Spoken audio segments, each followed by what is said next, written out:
এমন এক সময়ে বসবাস করছি যেখানে মানুষ সকাল থেকে রাত পর্যন্ত শুধু দুনিয়ার পেছনেই ছুটে চলছে। কেউ অর্থের জন্য নিজের শান্তি হারিয়ে ফেলছে, কেউ ভালোবাসার জন্য নিজের মূল্য ভুলে যাচ্ছে, আবার কেউ সম্মান আর সফলতার পেছনে ছুটতে ছুটতে আল্লাহকে ভুলে যাচ্ছে।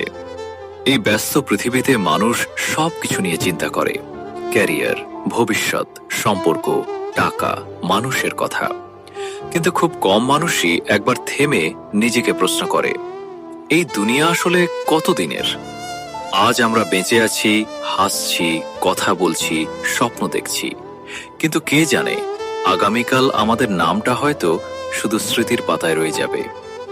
আজ যারা আমাদের চারপাশে আছে, বন্ধু, পরিবার, প্রিয় মানুষ, একদিন সময়ের ব্যবধানে সবাই আলাদা হয়ে যাবে। যে ঘর আজ মানুষের কোলাহলে ভরা, একদিন সেটাই নীরব হয়ে যাবে। যে মানুষ আজ নিজের সৌন্দর্য, অহংকার আর ক্ষমতা নিয়ে গর্ব করছে, একদিন তাকেও মাটির নিচে শুয়ে থাকতে হবে। এই পৃথিবীর সবকিছুই একদিন শেষ হয়ে যাবে, ভালোবাসা, কষ্ট, আনন্দ, সম্পর্ক, সফলতা, ব্যর্থতা, সব। কিন্তু একটি জিনিস কখনো শেষ হবে না, সেটা হলো আখিরাত। আল্লাহ তাআলা পবিত্র কুরআনে বলেন, প্রত্যেক প্রাণীকেই মৃত্যুর স্বাদ গ্রহণ করতে হবে।